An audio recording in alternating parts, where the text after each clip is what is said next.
Hi everyone, we're going to go through InDesign training here. So the first thing that we're going to want to do, is go ahead and open up InDesign. InDesign will pop up here. It may pop up on my second screen, so I may need to move it over here. InDesign is used for creating books or creating magazines or creating documents, that we may use multiple times, over the year, or we want to use templates, or we want to create templates for. So what we're going to do in InDesign, for assignment 5, is that we are going to actually take assignment 3, insert it into assignment 4, but then we're also going to build assignment 4 too. So the first thing that we want to do, is to come up here and hit File, New, and we're going to create a new document. We're not going to be creating books or libraries. Books or libraries are actually used for creating really in-depth things. If we're going to create catalogs and magazines, and we're going to do it based on months and bi-weeklies and years and seasons, that's why we would use those other type documents. For the most part, most students are only going to be creating new documents. Now when we come in here to units, the first thing that you're probably going to want to change on our computers is picas over to inches. Picas are a unit of increment and how we measure, but for the most part, most people actually work in inches nowadays.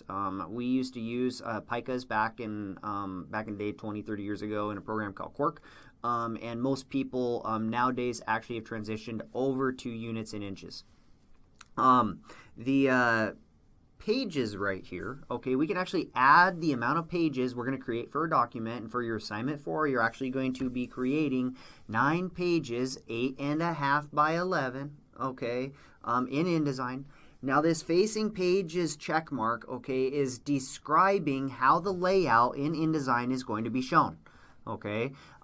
With facing pages checked, it's actually going to look like a magazine, sort of. We're going to have our front page or the cover page, and the back cover page down at the bottom. The front is at the top and the back one's at the bottom. And then everything in the middle is actually going to be displayed in spread layout. One page on the left side, one page on the right side. So we're going to leave that checked because that's how we want to design our documents. We actually need to come down here and open up our margins and our bleeds. The margins have to do with the amount of printable surface area in our document. Now for the margins, if you print on, like, let's say your digital printer at home, there's usually a little white bar on the outside edge of a piece of paper that your printer can't print to. So if you were trying to print a full photo on a piece of paper, 8.5 by 11, there's most likely going to be a white bar. That's a margin. That's what we're going to set here. We are telling InDesign to give us a little bit of an area that says we don't want to place anything in here because it may not get printed. Now, if we think ahead of time and we say we're going to actually design a full bleed document, we want to set up a bleed of, like, let's say 0.25 inches, which is somewhat standard in our industry. We're actually trending more towards 0.125. A lot of presses and a lot of digital press companies and companies that do printing full time, and that's their job, they will actually probably tell you that a bleed and a margin where they can print to is 0.125. And that's really based on the paper shifting in the printer. It's just over the years it's gotten a whole lot more defined and a whole lot easier for us to print without having error. So that's the thought process on a margin and then also a bleed. But in our press, in our computer lab, we're going to actually set these to 0.25 and 0.25 on bleed. We don't have to worry about a slug. A slug is an area that is in the background and it's really just for putting printer marks so that the person who's on a press can actually see notes. And so that's really what a slug is for. So we're going to hit Create. That's going to create a new document here. A couple shortcuts. We can hit Control minus and we can actually zoom out to the layout, of our document itself. So we can see all of our pages right here.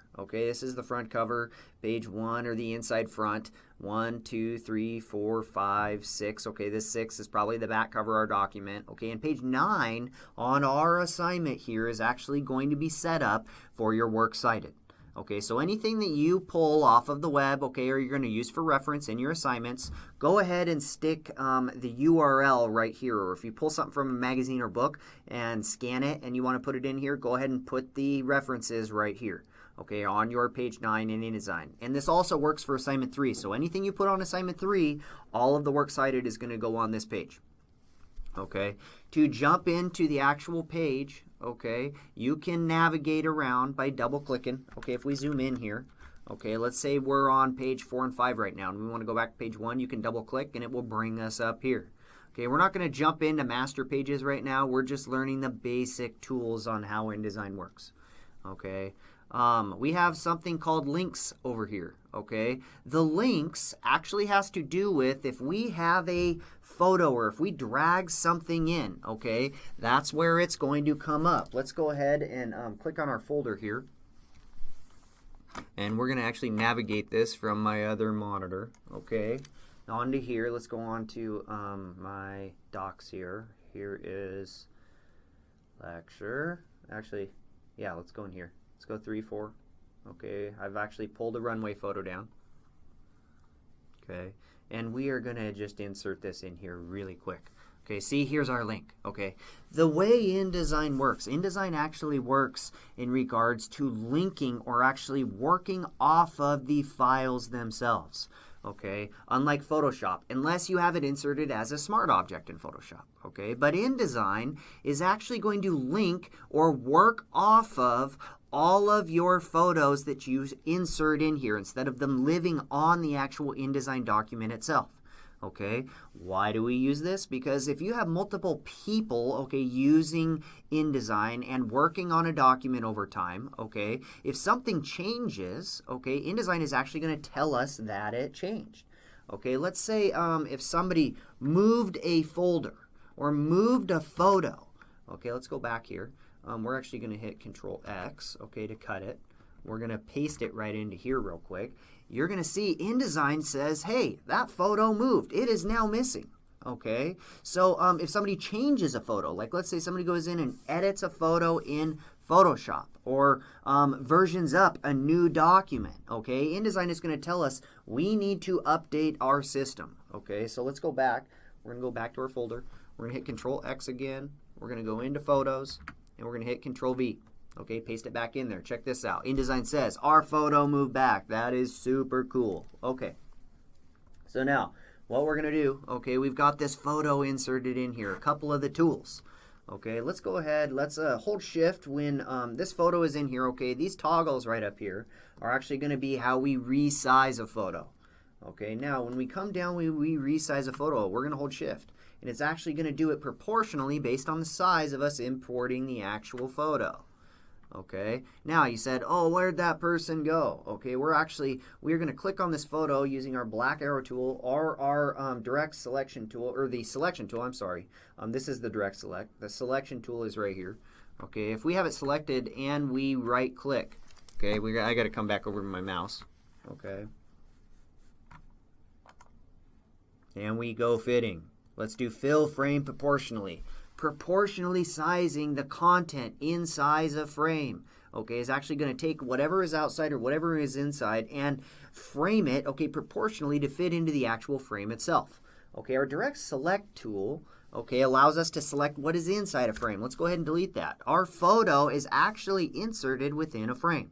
Okay, we can create frames over here by using the frame tool. Okay, the rectangular frame tool is different than the actual rectangle tool. Okay, the rectangle tool, okay, or the polygonal tool or whatever, they look somewhat identical. But look at this, the frame tool, okay, creates these little X's.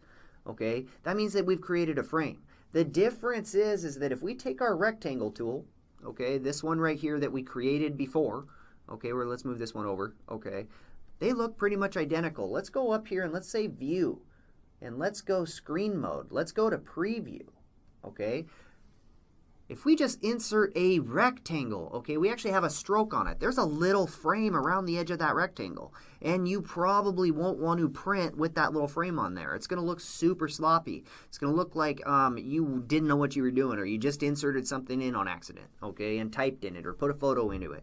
Or maybe the actual size of the photo isn't the same size of this, and it's going to be offset. It's going to look like super sloppy work, okay. So to kind of get out of that habit, okay, that's why we use the actual frame tool and not the not this one right here, okay, the actual tool for rectangles and shapes. Okay, we want to use the frames, which create these little X's on them. Let's go up here to view. We're actually going to change our display performance, okay, over here to high quality display.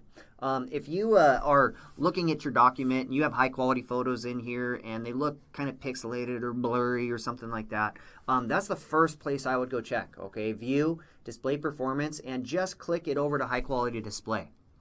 That's going to allow you to actually reference or see what the real photos look like within, based on the proportion or the zoom or whatever you're viewing on your InDesign document. Okay, let's go back to screen mode. Okay, we're going to go to normal. Preview allows us to see what we're actually going to print. So that's a lot of the time you'll go and hit view and you'll hit preview mode, okay, and that allows us to see what the actual document looks like when it prints. Okay, allows us to see any screw ups. So I highly recommend 100% before you print any document, go and click on this preview, because you can see what it's going to look like and you can fix things. So if you did on accident put in a stroke, okay, on a box, you want to make sure that you could fix it. Okay, so let's jump back in here. We're going to jump into normal mode again. Okay, let's go ahead and select some of these. We can just highlight, select, and press backspace. Okay, we're going to delete this rectangle frame. We're going to delete this one. Okay, inserting a photo. If we have a rectangular frame, you can actually just drag that photo right into this frame. Okay, and it's going to do that. Okay, since I resized this frame, okay, and actually resized it proportionally, okay, if we create a new frame and drag a photo in, it's going to actually come in really big. Okay, so if we want to, once again, we can actually right click, we can say fitting and go to fill frame proportionally again. Okay, now when it comes down to what we're clicking and how we do it, okay, what we want to do, we can resize those. Okay, the direct select tool, okay, this one right here actually selects whatever is inside of the frame. Okay, our frame doesn't move, but the content inside of it will. Okay, so if we wanted to, like, let's say zoom in on this and maybe just zoom in on the jacket, we could use the direct select tool and just keep the actual same size of the frame itself. Okay, now when it comes into type, super easy. Okay, we can click and drag. Okay, let's do that right there. Okay, now if we're designing ahead of time, we don't have the assets from a publisher, we don't have the assets from a copywriter, we don't have photos, we don't have whatever, okay, we can actually use placeholders. Okay, placeholders is how we design documents without having the actual content. Okay, when we actually insert text, okay, the easiest way to do it is, once we create it, we can say fill with placeholder text. Okay, we actually insert in here Greek or Latin or lorem ipsum. Okay, lorem ipsum actually translates to all the facts. Okay, so we actually put this stuff in here instead of actually taking copy, okay, from a copywriter, in English, if you are designing in English, okay, because if we use a different language, we will most likely see it and we won't print with it. Okay, if you really want to get into it, you can actually select it all. We can go over here to swatches and put in magenta. Okay, magenta really highlights then that we actually don't want to print this material. Okay, now when that happens, okay, we can actually do placeholders as well, okay, for photos. If we don't have the photos, but we want to design the layout, okay, we can insert magenta photos. Okay, now if we want to move up and down, okay, an easy way to place your margins, okay, is that you can count by using your arrow tool. Okay, that's 10 spaces, or if you hold shift, it's the same exact thing. Okay, if you hold shift and press down on your keyboard, it's actually going to move 10 spaces, the same keystrokes as your arrows. Okay, now if we want to expand text, okay, to one page to another, Okay. If we want to also move our pages, guys, a very good shortcut to learn in Adobe, okay, is actually hold your space bar, okay, and then just click.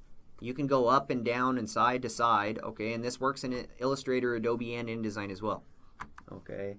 Where we're going to get to now, okay, let's go ahead, let's draw another frame over here for our type. Okay. We're going to select all of this. We are going to come here to the bottom and paste. Okay, we have text that actually has more. Okay, there's more text in this frame than actually can fit on the frame itself. Okay, what we want to do is that we see this little plus sign. Okay, we can come up here to the black arrow tool, click on our plus sign, and expand the text down here. Okay, that's how we design stories across pages. Okay, when we design stories across pages, we may want to, like, let's say on this front page, okay, replace a section.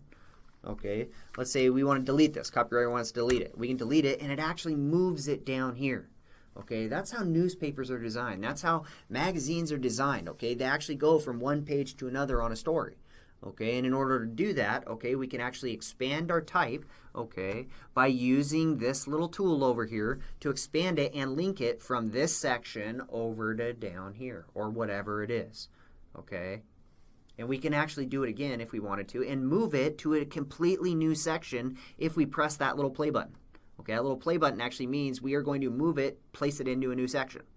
Okay, but we don't want to do that. Let's have it over here. Okay, if you broke or completed the link on accident, okay, you can break it again. Okay, and it's actually all the way up here. Okay, so now this actual link, the continuation of this type box, okay, actually comes in down here. Okay, let's press escape. We don't want to do that. Okay, so we kind of know we can insert text here. Okay, in order to change text, the actual characters, the styles, the leading, okay, the actual alignment of things, okay, we actually can come up here into Windows. We can go into Type, and we can go Character. That's actually going to bring up, okay, or it should bring up, Window, Type, Paragraph as well. Okay, it's actually over here on my other screen. Let me move them over here real quick. We're going to bring it right here, and we're going to bring it also right here. Okay, these tabs, okay, will actually allow us to change the font within the actual text box. Okay, we have the actual typeface on what the size is. Okay, we have the actual leading right here. Okay, if you hover over any of these, they will tell you what they are: the kerning, the tracking, okay, the leading. Okay, if we want to actually make more space in between each line break, okay, we can do that, or less. Okay, we can actually make if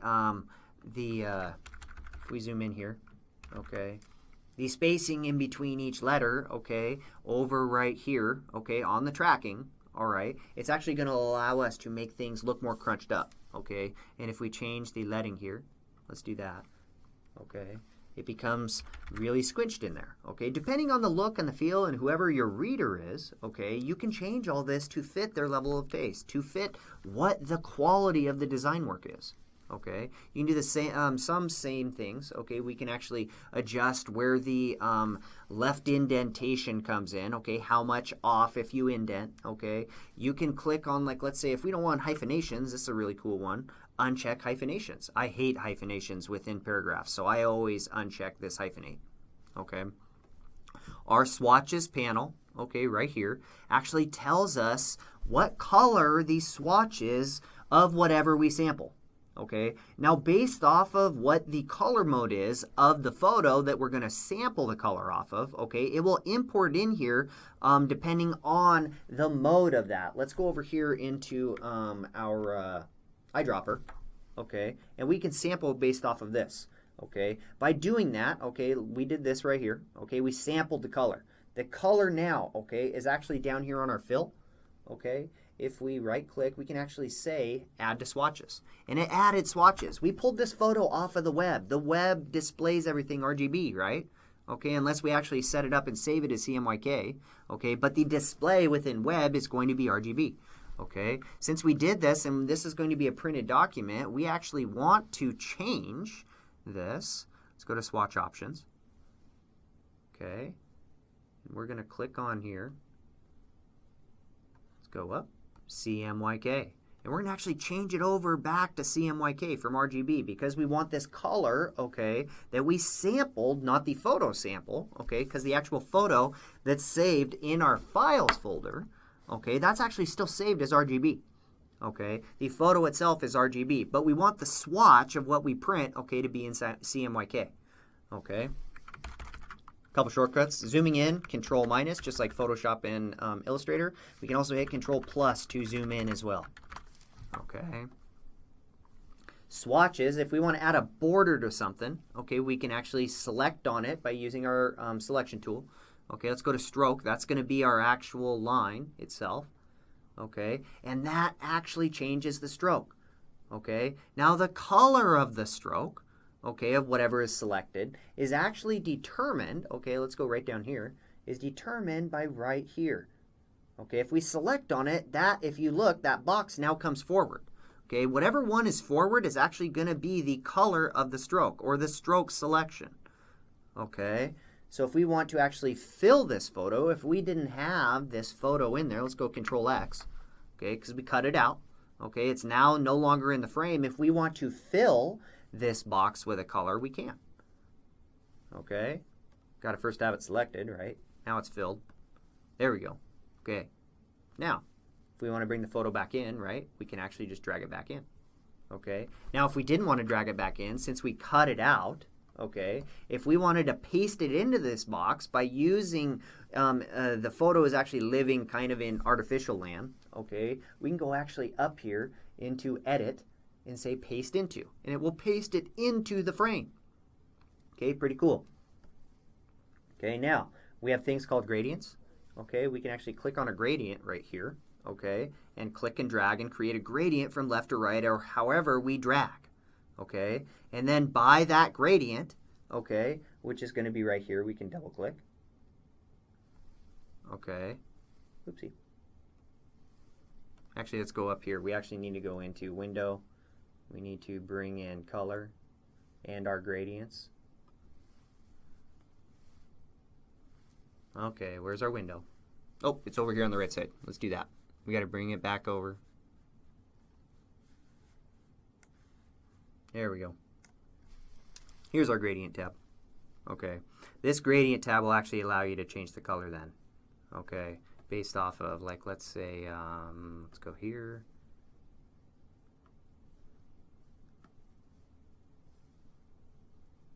Let's bring this off. Let's open it up.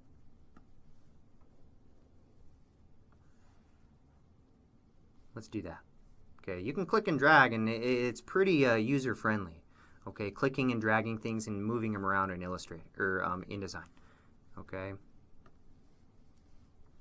Now, eyedropper tool once again. Okay, selects color. We can select color and move it from back and forth, and if one's selected, we can change colors based on the eyedropper as well, which is also pretty cool. Okay. So for the most part, that gives you a pretty introductory, okay, on InDesign, on the basic tools. Okay, we can insert photos, we can change the colors, we can put type in, we can align things. Okay, another really good one also. Okay, if we go up in your window, okay, and let's go into where is it? I think it may actually already be up. I'm looking for the align. Okay, I can't remember where it is. Right here, object layout. Okay, and align. Okay, we got to bring that back over again. Okay, here's our align. Okay, it also brings up this thing called Pathfinder, but we can maybe get into that at a later time. Okay, if we have multiple photos here, let's go ahead, let's copy and paste these a couple times. Okay, and like let's say they're right here. They are not on the same place or the same plane. Okay, let's say if we want to align everything on the bottom. We can do that by using align, using the align tool. Okay, you can also distribute objects based on, like, let's say if we want to distribute this, okay, at 0.125 on the left side, check that out. Okay, if we want to do, like, let's say if we take this width, right? Okay, this is the width, okay, of the photo. Control copy. Okay, and like let's say we want to roughly that'll be 0.25 if we go to 5 inches. Let's go 5 inches. 5 inches, okay, based on the left alignment, okay, And let's go ahead and let's reselect all these. Okay, 5 inches. On the left, check that out. Super duper easy to align things, okay, and distribute the spaces, okay, from left to right or up and down. Okay, that's the alignment tool. Okay. So I think that's a pretty good start. I'm kind of looking over the tools here to give us a starting point, and I think we've kind of covered most of the basics. Hopefully if you have any questions or anything, just send me an email. Okay, thanks guys.